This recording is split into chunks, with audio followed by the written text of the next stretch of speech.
Hi everyone, it's me, Willow, and welcome back to my YouTube channel. Today I'm going to be doing my March Letterboxd recap. Why don't we get straight into the list, as I have several movies I have to go through. But please give this video a like if you enjoy movies, if you love Letterboxd just as much as I do. Please leave a comment down below the favorite movie that you watched in the month of March. And if you like content like this, I would deeply appreciate a subscribe to my channel, as all of these things really do help my channel to grow. All this interaction, it's great to push myself onto other people's feeds and, you know, just get my videos going in the algorithm. So yeah, thank you guys so much for your interaction. Like I said, really helps the channel. So yeah, let's get into the monthly recap. So the first video I saw in March was Dune.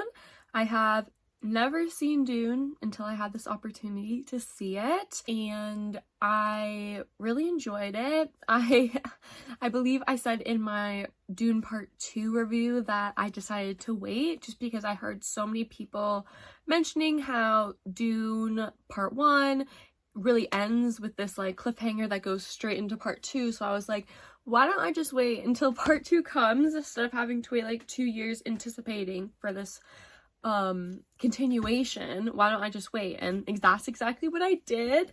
So I just watched Dune. Obviously I think it would have been more fun if I did go and spend that money to see it on the big screen, even in the IMAX, but it's okay. I did enjoy the movie. I think it is very beautiful. I'm very interested in the whole societies that are on like in this universe, and it's one of the big reasons why I love Star Wars. I just love the world building. I love learning about the different planets, different societies, different cultures, and I feel like Dune obviously is one of the original sci-fi materials that like Star Wars and a lot of other sci-fi media has taken from. So it was really interesting to get to see Dune. The next movie I watched was Rustin. I watched Rustin before the Oscars because Colman Domingo was nominated for Best Actor. And I agree that Colman Domingo is incredible in this movie. He's just such a strong power. And I knew a little bit about Bayard Rustin, but I didn't know like the extent to what this movie like tells us about him. Like I knew he was partners with Martin Luther King, and I knew that he was gay, like a part of the LGBTQ plus community, but I didn't like knew how active he is. And like I had no idea about the March on Washington that he orchestrated in 1963. So I definitely think this is a great movie to just like educate yourself on certain civil rights histories in the 60s. And I think it's also great because a lot of the time queer activists can get whitewashed, and especially like people of color as well, they can get whitewashed or just removed, sorry, I meant like completely from history. So I think it's great that we are able to highlight these people of color and queer activists who have come before all of us and really paved the way for, you know, these basic equity rights. Next movie I saw was Dune Part 2. I went and saw that in the movies. I kind of wish I would have saw it on IMAX because it would have been really cool to see like the whole vision, as obviously Denis Villeneuve is very big. He's a big director into IMAX, the IMAX features, so it would have been cool to see it on IMAX, but my budget, I went and saw it just on a regular screen. But I did really love it. Again, the world building, I think Dune Part 2 is my favorite out of the two movies, even though I do kind of see it as one big movie, kind of like I think it's about like 6 hours, the two parts together, or just about 6 hours, maybe just under. But I would definitely love to do like a whole thing of it. I did do a Dune Part 2 review, and I'll put that in the corner. And in that I said I would love to do a sitting of just the two parts together and get the whole experience. So definitely think I will go see that, or like I definitely think I will do that one day, like just sit down and watch Dune Part 1, Dune Part 2, and then maybe when Dune Messiah comes out, I will do all three. Next movie I watched was Next Who Wins with Michael Fassbender. and it's directed by Taika Waititi. I believe he wrote it as well. He's a co-writer with Ian Morris, I think that's how you say his name. So they're co-writers on this, and I definitely do love Taika Waititi's, I think, Interview with the Vampire, What We Do in the Shadows, and I really do like Thor Ragnarok, and I just think he's a great guy. He's super funny, but I didn't love this movie. I watched it on Disney Plus when it went on the streaming platform, and like it was a fun watch. I just like watched it casually, and honestly, like it's just one of those good movies like you could watch it with your family. Also has kind of like a queer backstory or like a queer plot line in it as well, so like that's kind of an interest. And like I don't really love how they go about it.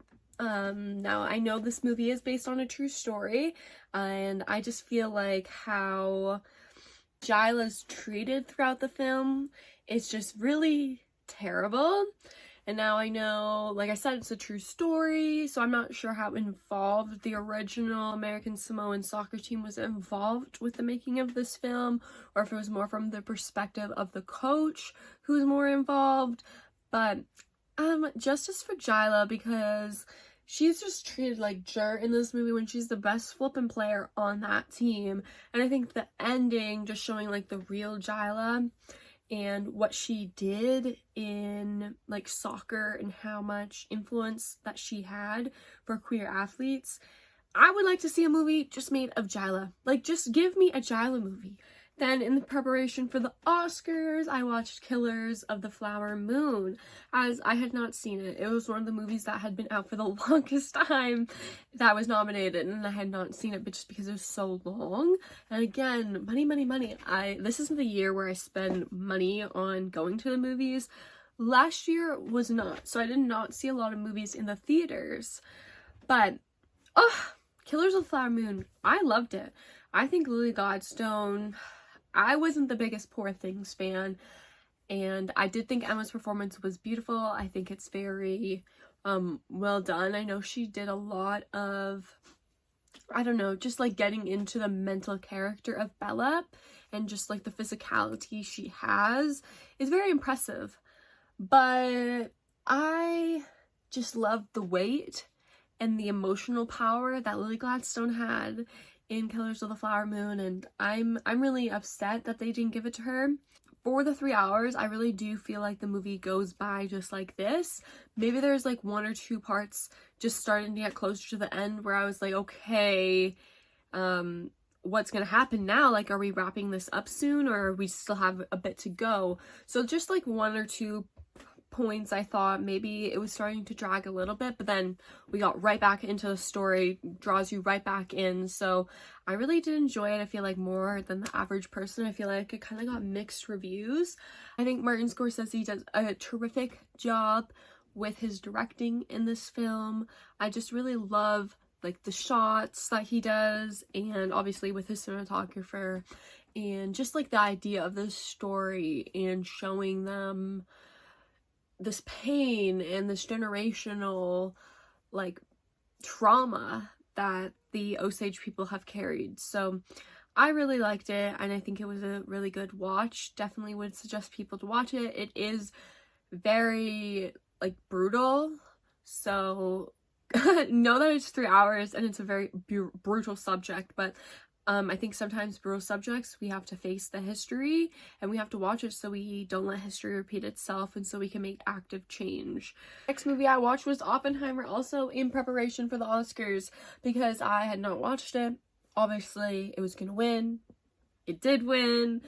I did enjoy it. I obviously understand the hype, and I feel like, yes, it would have been better to go see it on the big screen in IMAX, like Nolan intended, but I did not have the money back then. I did not have money in July 2023. I thought it was beautifully filmed. Cinematography, oh my god, like the first 20 minutes, they have the flippin' can you hear the music scene, and wow, my breath was taken away from that scene in general.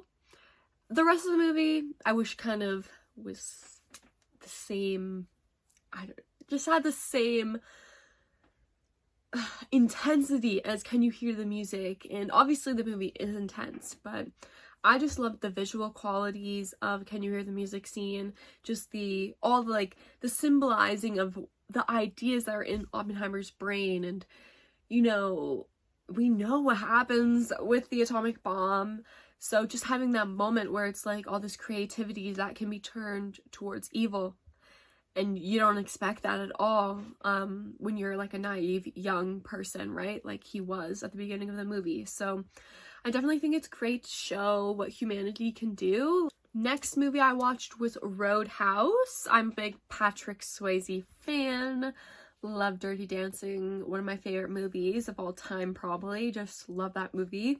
And I actually have the DVD to Roadhouse, but I never watched it. So I knew the new Roadhouse was coming out on Amazon Prime, so I decided, let's give the original a watch so I know what I'm getting into when the remake comes out. And I was not prepared for the monster trucks and the destruction that is Roadhouse. I thought it was gonna be like a love story, or like, I guess they have the love element with the dog, right? But it's crazy, man. And I feel like that is Roadhouse in a nutshell. It's just crazy. I do think Patrick Swayze's character is interesting, like his philosophy and how he goes about fighting and, you know, yada yada yada. But I didn't love it. My mom like was talking to me about it, and she loves the movie, and she's just like, it's a classic. I'm like, okay, like I guess I didn't really grow up with it. I never saw it on cable, so I didn't have the same like nostalgic appeal to me. I feel like maybe I'd watch it again, but it just like it didn't hit for me. And I'm definitely one of those people who loves like it's so bad it's good movies, but Roadhouse just didn't work for me. It just wasn't for me, unfortunately, especially because I love Patrick Swayze. Next movie I watched was Cocaine Bear. Just another movie that I just kind of like threw on in the background when I think I was like getting ready for the day, or I was cleaning my room or something. So I decided to watch Cocaine Bear as I've never watched it, and it was very funny, even though it was so gruesome. I know it was kind of more like you know, comedy, like sketch comedy violence with like the blood and the gore, and obviously a lot of it was VFX, and you can totally tell like it's that kind of like cheesy violence horror type thing, almost like Monty Python. But oh my god, I'm terrified to be attacked by a grizzly bear after watching Cocaine Bear, man.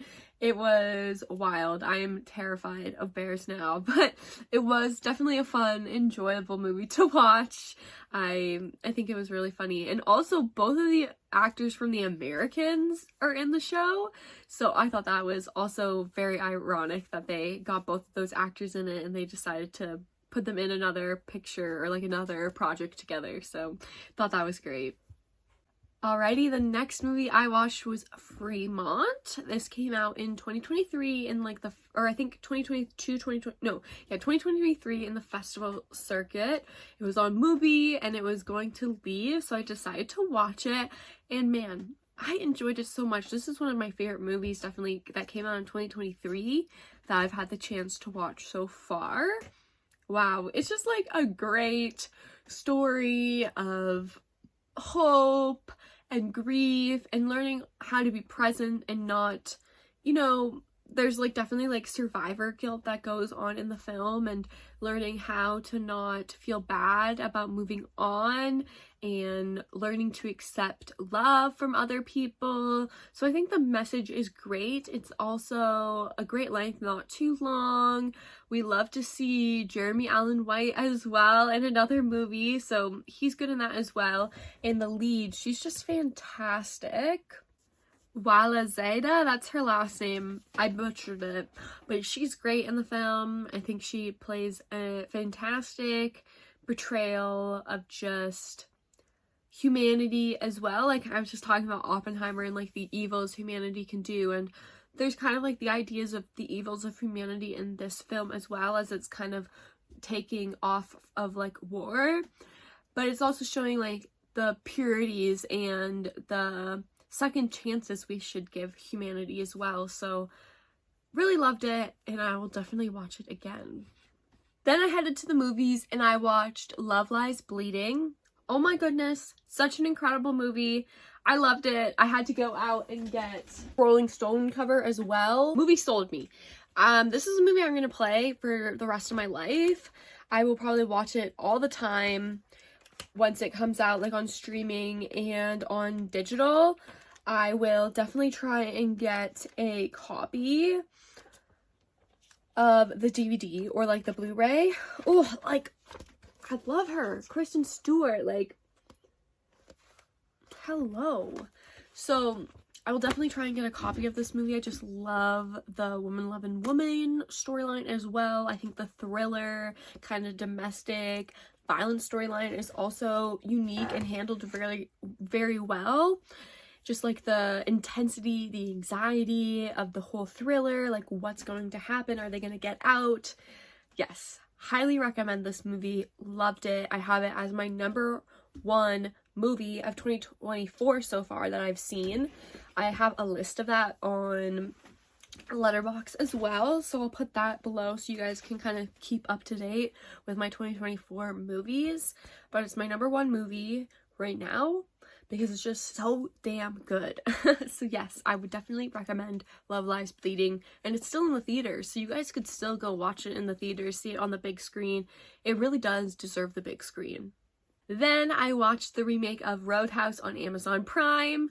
Similar to the original, it's just wild. No monster trucks in this one, but we got lots of boats in this one instead, and just like baseball bats. Like, it's crazy. I do think they do a little bit better with like the staff and the bar aspect in the original Roadhouse, which is kind of like the point, you know, like they're at the bar trying to clean the bar up, the Roadhouse trying to clean the Roadhouse up. And they have the same plot line, but I feel like they focused more on the backstory of Jake Gyllenhaal's Dalton. And I think it was interesting to learn how he was like a former UFC fighter and how like he took it too far one time, and that's how he has like that dark history, and that's why he knows how to fight. So I thought that was interesting compared to more of like the elusive philosopher perspective of Dalton in the original with Patrick Swayze. Obviously their character, like Jake Gyllenhaal and Patrick Swayze's, I feel like those represents their personalities almost as well. Like Jake Gyllenhaal has done like UFC fighting movies in the past, and I feel like Patrick Swayze is very more into that soft macho perspective that fits in with the philosophy lineup. So I like the differences between the characters, but I do think Roadhouse does a better job with the whole cleanup idea, whereas they focused more on like the relationships with Dalton rather than like cleaning up the bar. So yeah, it was okay. Definitely a streaming movie. People said, why didn't they put this out in the theaters? And I'm like, because it wouldn't have made any money on the theaters, so they decided to take more money for the budget and to put it straight onto streaming. And I think that worked in the end, because even some of the VFX and some of the like this budget was crazy. It was just wild with some of the like the explosions, and yeah. But I did enjoy it. Like, it was okay. It wasn't like the best movie ever, but it's definitely like a nice movie that you could just like throw on. Similar to Cocaine Bear, you can just throw that movie on. It's not a masterpiece, but you would enjoy watching it. And then on Mubi, I caught The Last Year of Darkness. They just spotlighted this on Mubi recently. It is a documentary. It's focused on this queer community in China at this underground club called Funky Town. And it just focuses a couple different people who frequent this club, showing their backstory, what they do in the night to like get ready, showing like the going to the party, the after party, and like the aftermaths of the after party, and then we go back to like the next night of them getting ready again. So I think it's great. I love, again, love queer storylines. I think there's not a lot of documentaries that are unique and actually taking the chance to look at nightlife. I feel like there's kind of some more like in the past, like in the 70s, 80s, 90s, looking at that nightlife. But there's nothing really for like right now, like the 2020s. So I think it's very interesting to look at the different cultures and being in the GTA, Toronto. I used to live in the Church and Wellesley area, so I've been to a couple of the different bars down there. So just comparing my nightlife experienced in Church and Wellesley to the nightlife there in China, it's just very interesting to see how like similar it is. And I would definitely love to go party at Funky Town. Like, don't get me wrong, it was so cool. I would definitely recommend this documentary to everyone. Speaking of nightlife, I then watched Studio 54. This was on Mubi as well, and it was kind of like a similar vibe to the Last Year of Darkness, but obviously it's focusing on the Studio 54 and on Ian, Steve, and how they created the studio and just like the magic behind it. Also talking about like the arrest and the illegal substances that were going on in the studio. But everybody asks, like, if you ask me what point in time could I go back to, I'll always say Studio 54. And this movie did not change my mind. It's a great documentary, just kind of showing you the different aspects of the disco world that was Studio 54.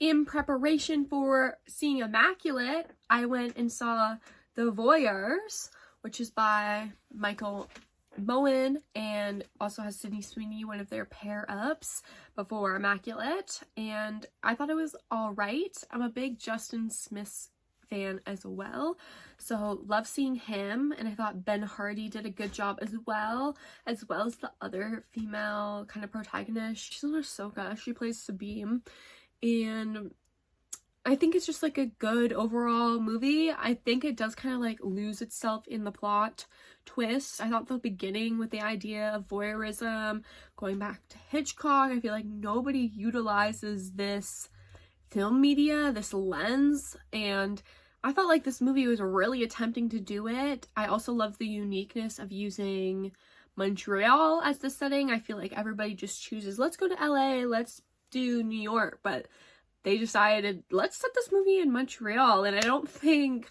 Michael Moen has any connection to Montreal whatsoever, but I thought it was interesting to see like a Canadian city be involved. Then I watched Killing of the Sacred Deer. Yorgos Lanthimos is having a big moment right now with Poor Things, and people just love him as a director, and obviously I understand why. He's just such a creative mind and he has such a very unique vision, and you can really see that in Killing of the Sacred Deer.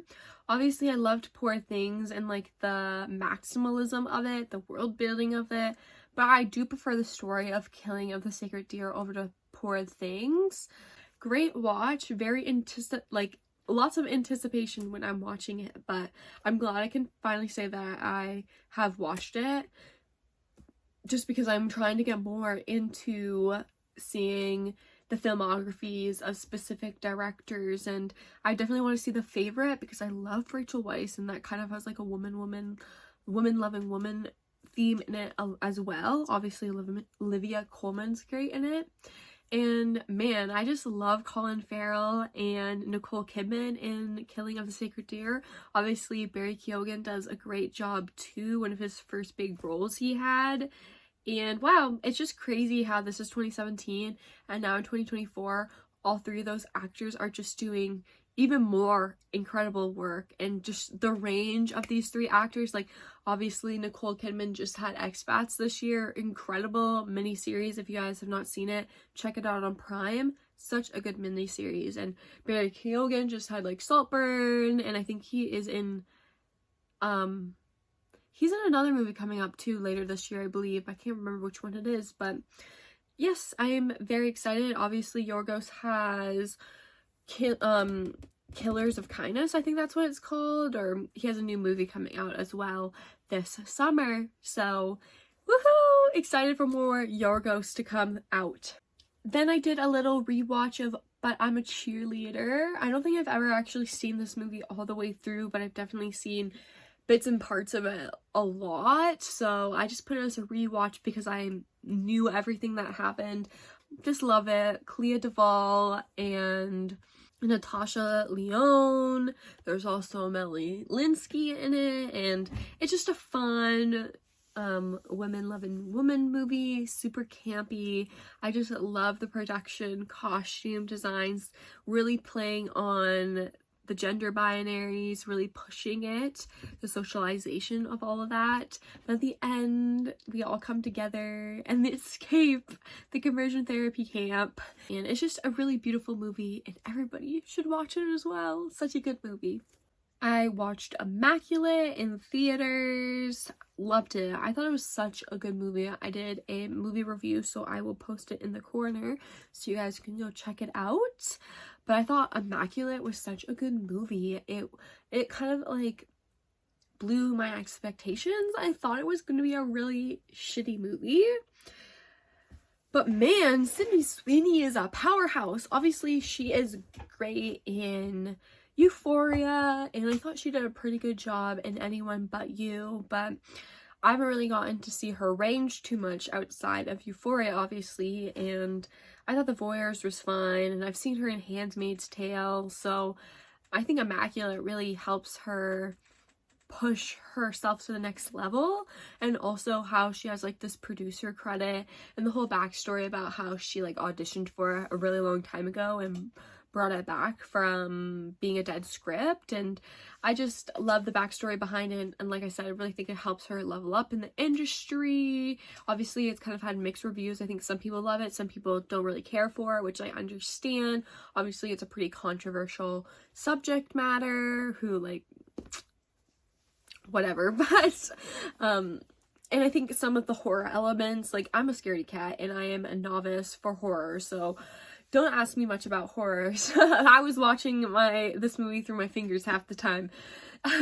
But it does have kind of some cliche body horror and jump scare elements to it. So it's nothing like super original in the horror element. And even like movies like The Conjuring and The Nun, and I would even say like Mother to an aspect, deal with religious horror and like women, femininity horror.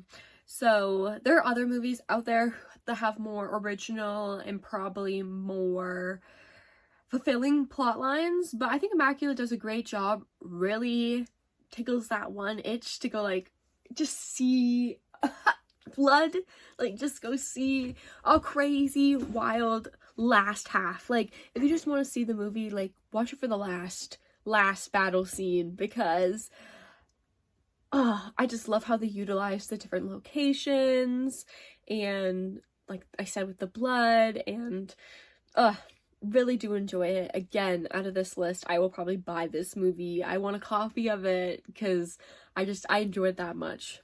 Okay, I have no idea how to pronounce this movie, and I'm a Shakespeare person. I love Shakespeare, but Cymbeline? Bella? Is that how you say it? It was not the best movie, but it was about to be taken off Mubi, and I try and watch movies that are about to be taken off the streaming service, because why not try to prioritize those ones?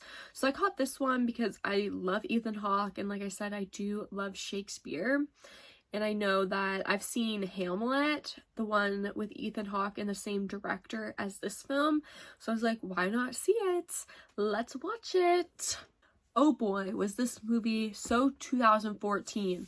Obviously, it's trying to take on aspects kind of like of Baz Luhrmann's Romeo and Juliet, try to modernize this Shakespearean play, which I appreciate. And don't get me wrong, it's a bad movie, but it's almost so bad that it's good. Just, oh my god, just seeing the queen hitting her jewel every 2 seconds. Penn Badgley being an emo skateboarder. Dakota Johnson with blonde hair. Such a good movie. It also has Ed Harris in it, who is in Love Lies Bleeding, and I'm just like on an Ed Harris fix. Till Long Journey's Day into Night comes out, I am not going to be satisfied until I've watched all the Ed Harris movies out there. So every time I watch a movie and Ed Harris comes on the screen and I had no expectations for him to be in the film, I am pleasantly surprised. So not my favorite film. I definitely didn't think it was like great, but I still watched it and I thought it was like bad that it was good. Next movie I watched was Da 5 Bloods. I love Spike Lee. Do the Right Things is one of my favorite movies. I have it in my top favorites on Letterboxd.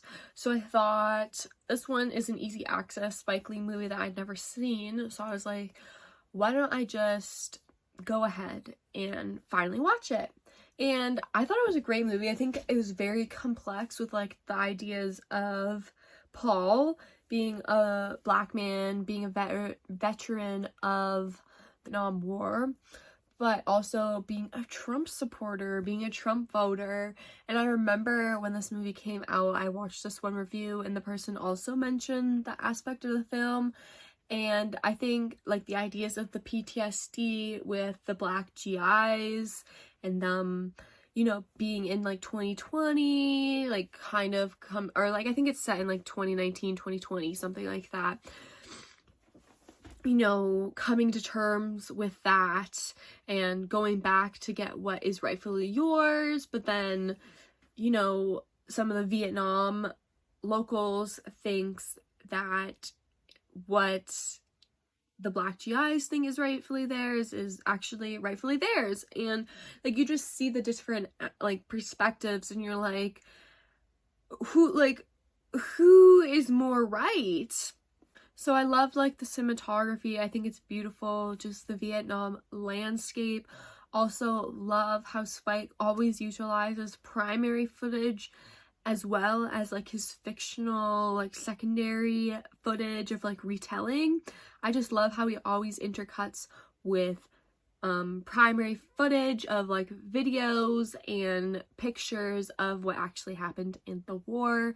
So people are actually having to confront, like you're not just watching this movie for enjoyment, you actually have to confront what happened, the horrors that happened. And that's one of the reasons why I love Spike Lee as a director, but such a great movie. Really, really did enjoy it. Okay, we're getting down to the last couple movies. I went to the TIFF Light box and I saw Perfect Days. And boy, I'm so happy I saw Perfect Days because it became one of my top 2023 movies. Wow. It's just such a beautiful think piece, really trying to give respect to public service workers and just kind of showing the pain and joys and, you know, just moments that don't even have an emotion. Just showing you that everyday life of a person and how you think you know so much about them after watching them for a little bit time. And then, wow, just like one thing gets revealed and you realize, maybe I don't know this person at all. And that's what I took from Perfect Days. Again, cinematography. I love looking at cinematography, love looking at color grading, and I think this film has such beautiful elements of color grading, just showing the natural lights. At the TIFF Light box, they show a little segment from the director, and he talked about how this is the first movie where he actually had to get the people to go in and make it less bright because just all the natural light they used in the film in Tokyo, too intense, so they had to turn it down a little bit. So I love that they utilized the natural light, they utilized the natural elements of the public toilets. So we don't really have public lavatories, public washrooms like this in Toronto. I'm not really sure about like other parts of Canada, but I think in the majority parts of Canada, we don't necessarily have public washrooms like this unless you're at like a national park. You have to go into like restaurants like McDonald's or something to try and use the bathroom in McDonald's or in Toronto, and even then it may be locked. So people don't really prioritize public facilities like that. So I just love the different perspectives of how meticulous the cleaning, and how every single day there's a whole team that goes out and does it, and they make sure that it is spick and span. I just love the perspective of the niece as well, and how she is kind of the only one that actually does see her uncle and sees that he's a valid person and the life that he lives is completely fulfilling, and he doesn't need to justify that to anybody. And unfortunately, the world looks down on people in public service positions, especially people who clean toilets. They just see them as dirty. So yeah, really emotional, powerful movie. If you guys can go see it, I know it's going out on streaming in several places internationally later in April. So I'm not sure about here in the West, so like in Canada and the US, it may still have a little bit longer in like the theaters, but I know like over in the UK and like I think other couple places in Europe and Asia, it's starting to go on streaming. So highly recommend you guys watch this movie because it's really a really beautiful masterpiece. The second to last movie I watched in March was Femme. I also saw this at the TIFF Lightbox. This was on the same day. I saw Perfect Days earlier, and then in the evening I went and saw Femme. And I'd been wanting to see Femme for quite a while. I saw the trailer when it first came out. I'm a big George McKay fan. I've been following him for years. Obviously, he's been doing great in the last couple years, and I think Femme, man, the range that he displays in Femme is incredible. Also, similar to like The Five Bloods, it's also a very brutal watch, but it's like one of those movies that you like just have to see. Also dealing with like socialization, the ideas of hypermasculinity, internalized homophobia, misogyny in the UK specifically, and also racial tensions between a black character and a white character, and kind of like the dominant submission. It's all dealing with like a hate crime and the perpetrator, the abuser, and you know, the survivor. And the revenge, like it's a revenge thriller. I feel like there's not many movies like this. So I definitely think it's a great watch. Again, it is a brutal movie. Viewer discretion is advised. Really think it is a unique piece that not a lot of people I think are gonna watch. I think it may slip under the radar. I'm glad that they played it at TIFF Lightbox, so I had the opportunity to see it in the theaters instead of just maybe one day catching it on streaming or something.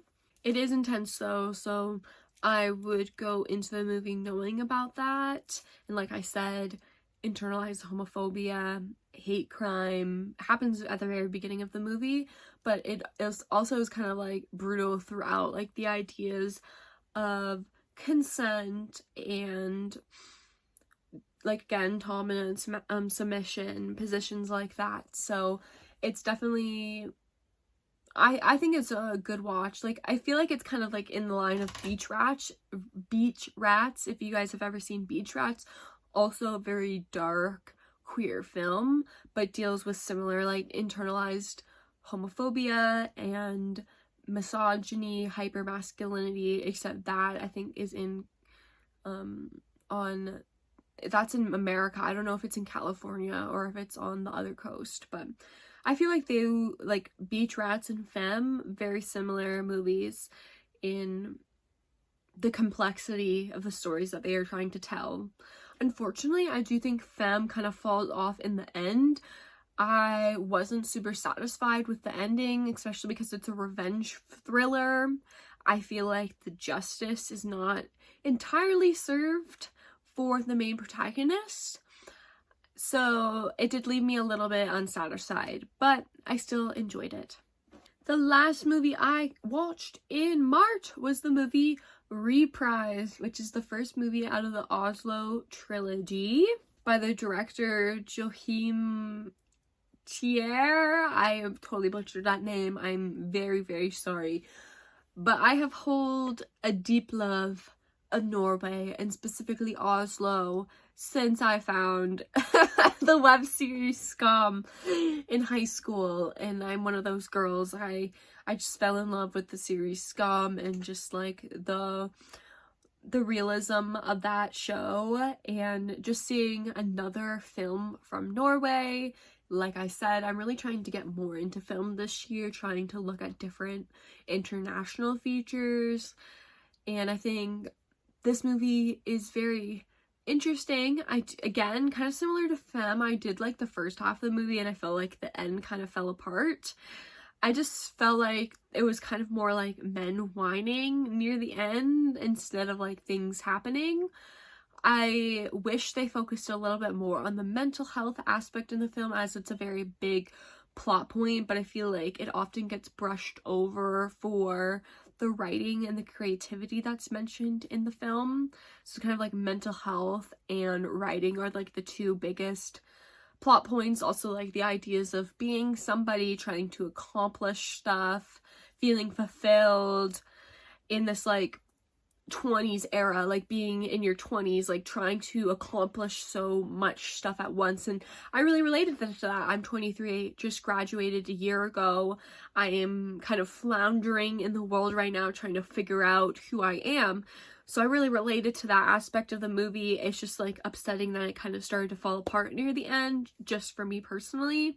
I read a couple other reviews and some people also agreed with me. So I'm glad I'm not the only one who like didn't love this movie, because there were other people who were leaving reviews who were like, this is a masterpiece, and I'm like, I don't necessarily see it as a masterpiece, but I thought it was a very beautiful film with the idea of youth, and again, like looking at the different cultures between youth in like the 20s youth in Canada versus the 20s youth in Norway. I think it's very interesting just seeing how people grow up in different countries, but in a sense what we're all thinking is kind of the same, and all of our emotions deep down also have the same connection in a way, if that makes sense. Thank you guys for watching this video. We have come to the end of my March 2023 Letterboxd recap. It was a doozy. This can be a long video, as I love to kind of like talk and give you guys the insights of each film. So if you guys stuck around to this end, thank you so much. And please give this video a like if you guys enjoyed it. Comment down below the favorite movie you guys watched in March. And if you guys want to see more content like this, I would appreciate a subscribe, as all of these things really helps my channel to grow. So thank you so much for interacting. And I will see you guys in my next video. Bye!